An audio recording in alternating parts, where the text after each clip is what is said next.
नमस्कार मित्रों, मैं लीना महेंद्रे और फिर एक बार आपके साथ केजरीवाल के विषय में कुछ मेरे मन की बातें शेयर करना चाहूँगी। पहले भी मैं एक बार आपके साथ साझा कर चुकी हूँ कि मेरे विचार में केजरीवाल के अपराध और भी हैं, जबकि आज वह केवल एक अपराध के लिए वह आज जेल में बंद है। लेकिन कभी-कभी मुझे ये भी लगता है कि दिल्ली की भाजपा पार्टी या दिल्ली के लेफ्टिनेंट गवर्नर यानी पूरा प्रशासन, पूरा कानून और पूरी पॉलिटिकल सिस्टम भी तीनों ही एंगल से अगर देखा जाए तो मुझे लगता है कि ये सारे के सारे केजरीवाल पर बहुत ही सॉफ्ट, बहुत ही सहानुभूति रखने वाले, उसे एक नन्हे बच्चे की तरह उसके साथ बड़ी कोमलता से पेश आने वाले ये तीनों ही संस्थाएं हैं, कानून भी, प्रशासन भी और जो अपने आप को उनका पॉलिटिकल अपोनेंट कहते हैं वह पार्टी भी। क्यों? ये मैं जब सबसे पहले दिन जब केजरीवाल को ईडी ने गिरफ्तार कर लिया, फिर 9 समनों के बाद गिरफ्तार किया, और कहीं ना कहीं मुझे लगता है कि सुप्रीम कोर्ट ने ये प्रश्न भी सटीक उठाया कि आखिर आपने इतनी देर क्यों लगा दी? आप 5वें, 6ठे, 7वें समन पर भी तो उसे गिरफ्तार कर सकते थे। और तभी से मुझे लग रहा है कि ये गिरफ्तारी किसी दूसरे कारण से नहीं हुई है, इस कारण से हुई है कि दिल्ली का प्रशासन केजरीवाल के प्रति बहुत ही मुलायम है, बहुत ही उदारता दिखाना चाहता है। खैर, अब आप ये कह सकते हैं कि दिल्ली का प्रशासन और ईडी ये दो अलग चीजें हैं, मानती हूँ। ईडी का प्रशासन भी मुझे लगता है कि ये तो मैं नहीं कहूंगी कि वो मुलायमी से या उदारता से पेश आता है, नहीं, ये मैं नहीं कह सकती ईडी के लिए। लेकिन मैं इतना जरूर जानती हूँ कि ईडी को अपने हर एक कागज को जुटाने में काफी समय लगता है, काफी बातों का ध्यान रखना पड़ता है। कहीं जरा सी भी गलती हो गई तो उन्हें बहुत बड़े अनुपात में उसकी व्याख्या करनी पड़ती है। हमसे अगर कोई छोटी मोटी भूल हो जाए तो हम बता देते हैं ये हो गई भूल यार, सॉरी, या चलो इसको ऐसे सुधार लेती हूँ, या चलो ये छोटी भूल है, इसके लिए इतनी छोटी सी बात को मैं पीछे ले लेती हूँ। लेकिन ईडी ऐसा नहीं कर सकती, क्योंकि ईडी की कार्रवाई को ही एब इनिशियो एक शक की निगाह से देखने की प्रथा हमारे यहाँ चल पड़ी है। इसलिए ईडी को बहुत संभल करके, और ईडी के अधिकार भी इतने अधिक हैं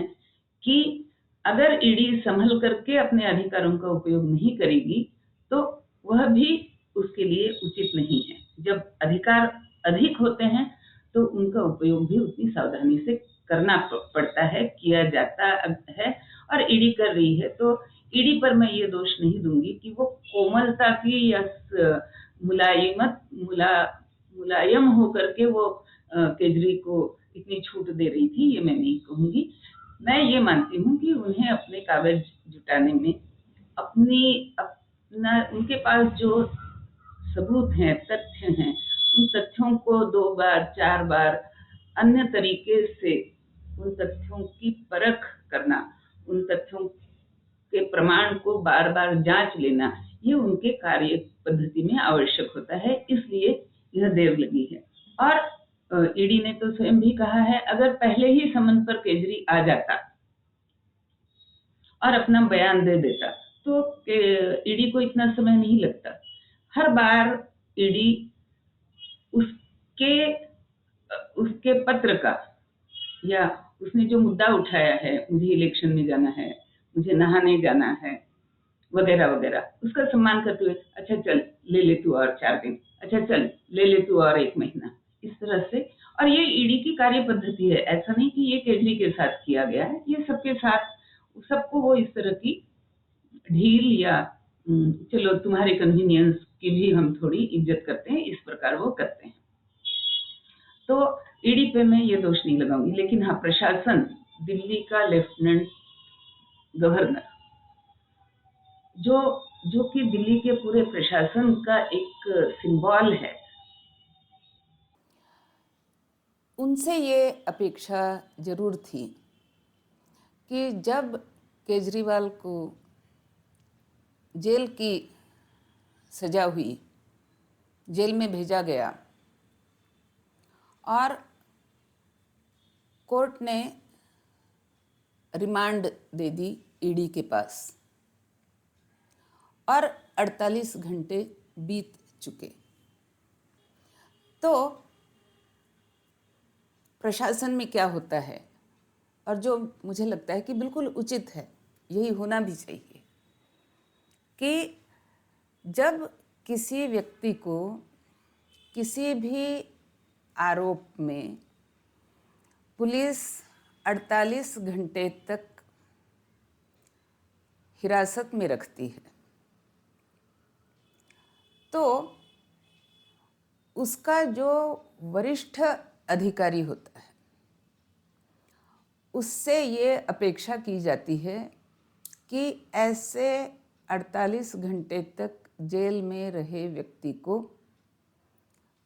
उसके पब्लिक ऑफिस से सस्पेंड कर दिया जाए। किसी भी प्रशासन के किसी भी सामान्य से सामान्य कर्मचारी को उठा करके आप ये बात पूछ लीजिए कि अगर कोई व्यक्ति पुलिस के द्वारा 48 घंटे तक जेल में रखा जाता हो, चाहे वो पुलिस की कस्टडी हो, चाहे वो जेल के आदेश पर रखा गया हो, रिमांड हो या न्यायालयीन कस्टडी हो, ऐसे व्यक्ति को प्रशासन में तुरंत सस्पेंड कर दिया जाता है। और सस्पेंड तब तक किया जाता है जब तक कोर्ट से या दूसरे आदेश ना हो, दूसरी जांच पड़ताल ना हो जाए, कहीं ना कहीं ऐसा जब तक तथ्य सामने ना आए कि हाँ, इसको सस्पेंड रखे बिना इसको वापस अपने पब्लिक काम को करने के लिए अनुमति दे करके इसे काम करने देना चाहिए। ये जब तक स्पष्ट नहीं हो जाता तब तक वह व्यक्ति सस्पेंडेड रहता है। अब आज के अगर मैं बात करूं, आज के वर्तमान दिनांक की बात करूं, तो आज के दिन भी ऐसे कई एक कर्मचारी हैं, सरकारी कर्मचारी हैं, जो आज के दिन सस्पेंड हो करके अपने घर में बैठे हुए हैं, और वे सारे पब्लिक सर्वेंट हैं। और केजरीवाल भी मुख्यमंत्री होने के नाते पब्लिक सर्वेंट है। अगर किसी को इस विषय में शंका हो तो कोर्ट के 2 बार फैसले आ चुके हैं। एक, जब महाराष्ट्र में अंतुले मुख्यमंत्री थे और उन पर भ्रष्टाचार के आरोप लगे, इंडियन एक्सप्रेस ने, मतलब इंडियन एक्सप्रेस का जो मराठी संस्करण लोकसत्ता नाम से उस समय एक जो समाचार पत्र निकलता था, आज भी निकलता है पर अब उसकी कहानी अलग हो गई है, तो उन दिनों अंतुले के विरोध में इंडियन एक्सप्रेस ने ये मुहिम चलाई थी कि इस भ्रष्ट आदमी को सत्ता में बने रहने का कोई अधिकार नहीं है। और जब राज्यपाल से ये एक परमिशन मांगी गई कि इनके ऊपर हमें एफआईआर करने दिया जाए, तो फिर पहला प्रश्न राज्यपाल के सम्मुख ये था कि क्या हम एक मुख्यमंत्री को पब्लिक सर्वेंट कह सकते हैं, और उत्तर मिला हाँ, एक मुख्यमंत्री पब्लिक सर्वेंट होता है और उस पर वे सारे नियम लागू होंगे जो एक पब्लिक सर्वेंट के ऊपर लागू होते हैं। दूसरा, फिर इसके आगे लिंटन कमीशन बैठा, फिर इसके आगे पूरा अंतुले का बड़ा किस्सा हुआ, मुख्यमंत्री पद छोड़ना पड़ा वगैरह वगैरह। दूसरा, जयललिता जब वे मुख्यमंत्री थी तमिलनाडु में, तब जब उन पर आरोप लगे और उन्हें सज़ा की बात हुई, उन्हें गिरफ्तार करने की बात हुई, तो फिर ये प्रश्न उठा कि एक मुख्यमंत्री को, मुख्यमंत्री के वरिष्ठ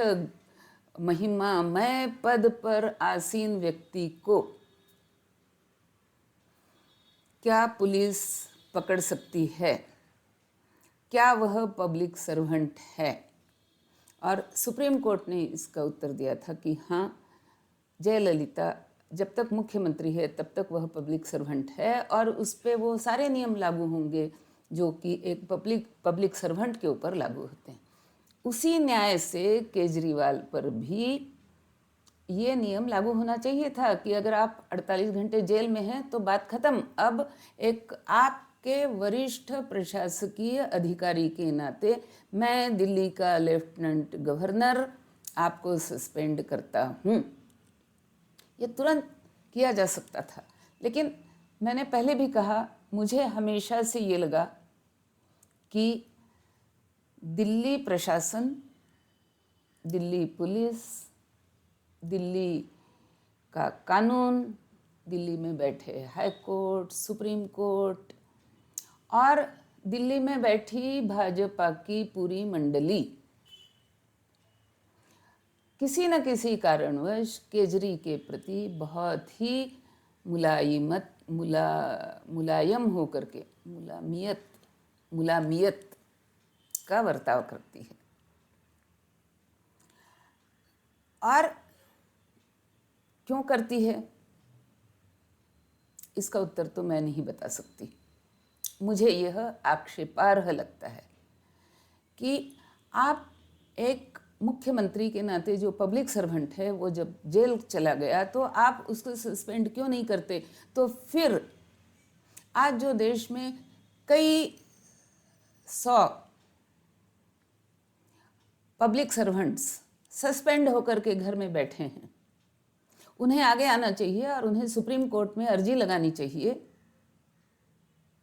कि हमारा सस्पेंशन रद्द किया जाए। अगर मुख्यमंत्री को सस्पेंड नहीं किया जा सकता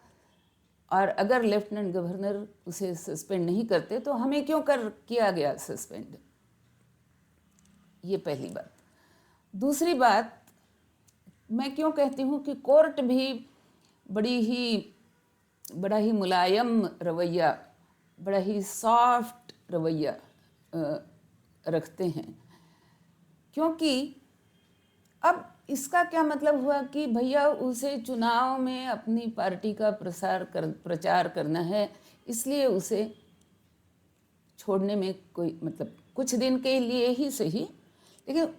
उसका चुनाव में प्रचार करने का उसका हक उसके करप्शन से भी ज़्यादा बड़ा हो गया। ये कौन सी न्याय प्रणाली है? क्या करप्शन करने के अपराध से, जिसके लिए हाईकोर्ट बार बार कह चुका है कि प्रथम दृष्टया इसमें बहुत अधिक सबूत हैं, फिर भी अगर उसे चुनाव प्रसार के लिए अनुमति दी जा सकती है तो आज तिहाड़ जेल में बैठा हर कैदी ये कह सकता है कि वह अमुक तमुक पार्टी को जिताना चाहता है और उस पार्टी के पक्ष में प्रचार के लिए उतरना चाहता है, और यह उसका संवैधानिक अधिकार है, क्योंकि हर व्यक्ति के मन में ये बात होती है कि मुझे इस पक्ष से मेरी आइडियोलॉजी मिलती जुलती है या उस पक्ष से मिलती जुलती है या उस पक्ष से मिलती जुलती है। और चलो मान लिया कि दिल्ली तिहाड़ जेल में जो ऐसे व्यक्ति आज जेल के अंदर बंद हैं जिन पर अभी आरोप सिद्ध नहीं हुआ है, यानी उनका कन्विक्शन नहीं हुआ है, ठीक है, लेकिन तिहाड़ जेल के अंदर ऐसे भी तो कई हजार लोग होंगे जिनका मुकदमा अभी चल रहा है, आरोप लग चुका है, प्राथमिक दृष्टया उनके विरुद्ध पुलिस के पास तथ्य हैं, सबूत हैं, और इस बिना पर उन्हें जेल में रखा गया है, उन्हें रिमांड नहीं दी गई है, उन्हें बेल नहीं दी गई है। ऐसे कई सैकड़ों कैदी तिहाड़ जेल में हैं, आज भी हैं। तो उन्हें क्यों नहीं उनके मन मुताबिक पार्टी के पक्ष में चुनाव प्रचार करने की अनुमति उन्हें क्यों नहीं दी जा सकती? ये और इस तरह का प्रश्न उठाने का हक तिहाड़ जेल में बंद हर कैदी को आज है। उनके सबके वकीलों को सामने आना चाहिए कि हमें भी अपने मन मुताबिक पार्टी का प्रचार करने की अनुमति दी जाए, उतने दिनों तक हमें भी जेल से बाहर आने के लिए अनुमति दी जाए। अब आती हूँ मैं तीसरी बात पर, शीश महल। भैया, शीश महल से, जिस शीश महल को इतने सारे नियमों के विरुद्ध जाकर के बनाया गया, उस शीश महल के प्रति लेफ्टिनेंट गवर्नर बहुत ही मुस्कान भरा एक वर्ताव रखते हुए, हाँ बेटे रह लो रह लो, इस तरह का एक भी अपने प्रिय बेटे के प्रति जैसा मोह होता है, मुझे लगता है कि कहीं ना कहीं दिल्ली भाजपा, दिल्ली के लेफ्टिनेंट गवर्नर, सबको इस बड़े ही मोहक मनमोहनी पुत्र के प्रति बहुत ही प्रेम है। केजरी को चाहिए कि दिल्ली की जनता से पहले इनका वो धन्यवाद करे कि आपका पुत्र हूँ, आपका बेटा हूँ जी, आपके आशीर्वाद से फल फूल रहा हूँ जी, वगैरह वगैरह, सेफ हूँ जी, कैद में भी हूँ पर फिर भी कोई परवाह नहीं है जी, वगैरह वगैरह। चलो, अब लीगल बात पर भी मैं एक उंगली रखनी चाहती हूँ कि लीगली अगर कोई मुख्यमंत्री जेल में है तो वो किस तरह का प्रशासन अपने लोगों को देगा? और लेफ्टिनेंट गवर्नर साहब ने कह दिया, भाई दिल्ली की जनता निश्चिंत रहे, हम उन्हें जेल से सरकार नहीं चलाने देंगे। लेकिन भाई साहब, अगर लीगली बात की जाए तो आज की तारीख में वह जेल से सरकार चला ही रहा है। आज भी जेल में बैठ करके उसका ओहदा मुख्यमंत्री का है। और मुख्यमंत्री किस प्रकार से सरकार चलाता है ये अपनी अपनी बात है। उद्धव ठाकरे भी जब महाराष्ट्र में मुख्यमंत्री थे और कोरोना लग चुका था तो मुख्यमंत्री अपने घर के अंदर बैठ गए, पूरे कोरोना काल में घर से बाहर नहीं निकले। ये नहीं पता कि फाइलें उनके यहाँ कैसे पहुँचती थी भी या नहीं, कितनी फाइलों में से कितने पर उन्होंने सिग्नेचर किए या कितने पर उन्होंने फ़ोन पर संदेश दिए, कैसे। लेकिन टेक्निकली उद्धव ठाकरे ने बिना मंत्रालय गए, बिना अपने ड्यूटी के स्थल पर गए, अपने घर में ही बैठ करके सरकार चलाने का दावा तो किया। उसी तरह से लीगल भाषा की अगर हम बात करें तो दिल्ली के लेफ्टिनेंट गवर्नर की लाख गारंटियों के बावजूद दिल्ली की सरकार चल रही है लीगली, और दिल्ली की सरकार के मुख्यमंत्री केजरीवाल ही हैं। जब आज से 20 साल बाद, 50 साल बाद विकिपीडिया में उनका इतिहास लिखा जाएगा तो उनके मुख्यमंत्री के कार्यकाल के लिए जिस दिन उन्होंने प्रारंभ किया वहाँ से लेकर के कब तक उनका कार्यकाल लिखा जाएगा जब तक वे एक्चुअली मुख्यमंत्री के पद से नहीं हटाए जाते। तो इस इतिहास जो आप गढ़ रहे हैं उसका भी तो विचार करो। अगर आपको कानूनी सलाह का डर है, मतलब कानूनी सलाह की आवश्यकता है, तो कानूनी सलाह लीजिए, प्रयास तो करिए उन्हें हटाने का। उसके बाद भले ही कोर्ट कह दे कि नहीं नहीं नहीं, हम इन्हें वापस रीइंस्टेट करते हैं, वो अलग बात है। कोर्ट में जिरह भी हो सकती है, कोर्ट में कई तरह की। लेकिन जब आप अपनी तरफ से ही एक्शन अगर नहीं लेंगे तो एक निवृत्त पब्लिक सर्वेंट होने के नाते मेरा दिल इस बात से दुखता है। और लेफ्टिनेंट गवर्नर खुद एक पब्लिक सर्वेंट हैं, उसी बिरादरी से आते हैं और आज भी उनका पद उन्हें पब्लिक सर्वेंट ही बनाता है। तो वे पब्लिक सर्वेंट हैं, मैं पब्लिक सर्वेंट थी, और ये भी पब्लिक सर्वेंट ही कहे जाएंगे जब तक कि वे मुख्यमंत्री के पद को संभालते हैं। तो ऐसे पब्लिक सर्वेंट के लिए नियम है कि अगर वह 48 घंटे से अधिक जेल में रखा जाता हो तो उसका इमीडिएट बॉस जो भी होगा, उसके वरिष्ठ पद को निभाने वाला जो अधिकारी होगा वह उसे सस्पेंड कर सकता है। तो प्रश्न ये है कि अभी भी केजरी को सस्पेंड ना करके अभी भी लीगली उसे मुख्यमंत्री ही कहा जाएगा। आप यह पद आप उसे एंजॉय करने दे रहे हैं, और चूंकि वह इस पद को एंजॉय कर रहा है तो वह सुप्रीम कोर्ट में यह गुहार भी लगा रहा है कि देखो देखो मैं कितना वीवीआईपी हूँ, तो मुझे चुनाव के प्रचार करने के लिए बाहर जाने की अनुमति हो।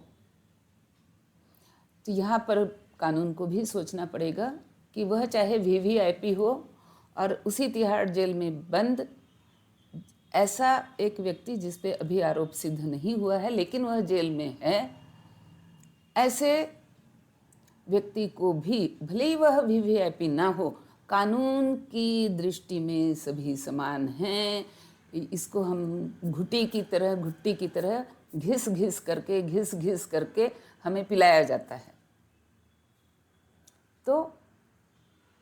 उस कानून को समदृष्टि होना पड़ेगा, और केजरी के साथ साथ तिहाड़ में बंद सभी ऐसे व्यक्तियों को छोड़ देना पड़ेगा जिन पर अभी तक आरोप नहीं साबित हुए हैं और जो चाहते हैं कि हाँ, मुझे चुनाव प्रचार के नाम पर बाहर आने की अनुमति दी जाए। चलिए, दिल्ली प्रशासन को ये सर्वे करा लेना चाहिए तुरंत कि तिहाड़ जेल के ऐसे कितने बंदी हैं जो चुनाव प्रचार के लिए बाहर निकलने की इच्छा रखते हैं,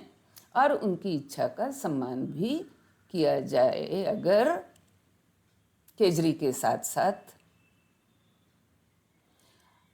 तो हमारे देश में कल को ही अगर ये अनुमति आ जाती है तो समझिए कि 24 घंटे के अंदर अंदर एक ऐसी अराजकता आ जाएगी जिसके लिए हम सभी, ऐसा लग रहा है मुझे कि हम सब अराजकता ही चाह रहे हैं। वरना जिस टुकड़े कैंडिडेट को कांग्रेसियों ने अपना कैंडिडेट बना दिया दिल्ली का, वह टुकड़ा कैंडिडेट आज उसी केजरी से मदद ले रहा है। और केजरी का यह पक्ष भी आज तक किसी भी वहाँ बैठे बीजेपी के नेता ने नहीं उठाया, प्रश्न चिन्ह नहीं लगाया कि जब यह आज से कुछ वर्ष पहले की बात है कि जब इस पर मुकदमा चलना था कन्हैया कुमार पर, और मुकदमा चलाने के लिए दिल्ली सरकार के मुख्यमंत्री को अपनी सिफारिश की फाइल एलजी के मार्फत गृह मंत्रालय में भेजनी होती है। उस समय कन्हैया का परम मित्र केजरी उसकी फाइल पर नाग जैसे कुंडली मार करके बैठता है प्रोटेक्शन की, उस तरह से बैठा हुआ था।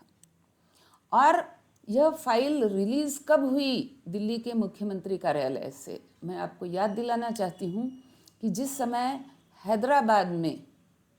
दिशा कांड हुआ और दिशा के आरोपियों को जब वे भाग रहे थे तो पुलिस ने एनकाउंटर में मार दिया, और उनके मारने के बाद जब कोई व्यक्ति सवाल उठाने लगे तो लोगों ने आकर के कहा कि यही होना चाहिए था। और इतना अधिक लोक प्रक्षोभ उस समय हैदराबाद में देखा गया कि कहीं वह प्रक्षोभ दिल्ली में भी ना आ जाए। तो आप में से जो पत्रकारिता करते हों, सुनने वालों में से, या जो अखबार समाचार वगैरह में दिलचस्पी रखते हों, वो उठा करके देख लें कि दिशा की केस के 2 या 3 दिन के अंतर में ही तुरंत आनंद फानंद में केजरी ने वह फाइल गृह मंत्रालय को आगे बढ़ा दी थी। तो उसी परम मित्र के लिए आज आप पार्टी चुनाव प्रसार में उतरी है। भले ही कांग्रेस के सारे दिल्ली के नेतागण उखड़ चुके हों, इस बात पर दुखी हो गए हों, लेकिन केजरी की पार्टी है ना समर्थन में, और ये फिर गठबंधन भी है उनका, उसका भी धर्म निभाना है उन्हें। तो मतलब बड़ा क्या कहा जा सकता है, बड़ा मॉरल ग्राउंड लेकर के वो सपोर्ट करेंगे टुकड़े टुकड़े कैंडिडेट का। और करें, लोकतंत्र है, सबको अधिकार है, उसमें मुझे आपत्ति नहीं है। लेकिन मैं ये स्मरण दिलाना चाहती हूँ, जब मैंने आरंभ में कहा था कि पहले किसी अन्य वीडियो में मैं कह चुकी हूँ कि केजरी के अपराध भी और हैं, तो उनमें से इस अपराध का स्मरण मैं आपको कराना चाहती हूँ कि जब दिल्ली में टुकड़े टुकड़े गैंग के नारे लगाने के लिए कन्हैया कुमार पर मुकदमा चलना था, या उसकी फाइल प्रोसेसिंग की जा रही थी, और उस प्रोसेस में उस फाइल को दिल्ली के मुख्यमंत्री के दफ्तर से भी गुजरना पड़ता था, तो उस दफ्तर में कुंडली मारकर उस फाइल पर केजरी की सरकार बैठी हुई थी और इस प्रकार से उसे प्रोटेक्शन दे रही थी। तो इस बात का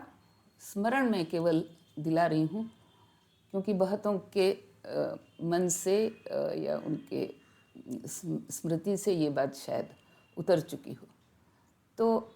मैं तो इस बात की कभी भी कायल नहीं हूँ, समर्थक भी नहीं हूँ कि दोषी को सजा ना मिले। मेरे लिए भगवद गीता का 10वां अध्याय सर आँखों पर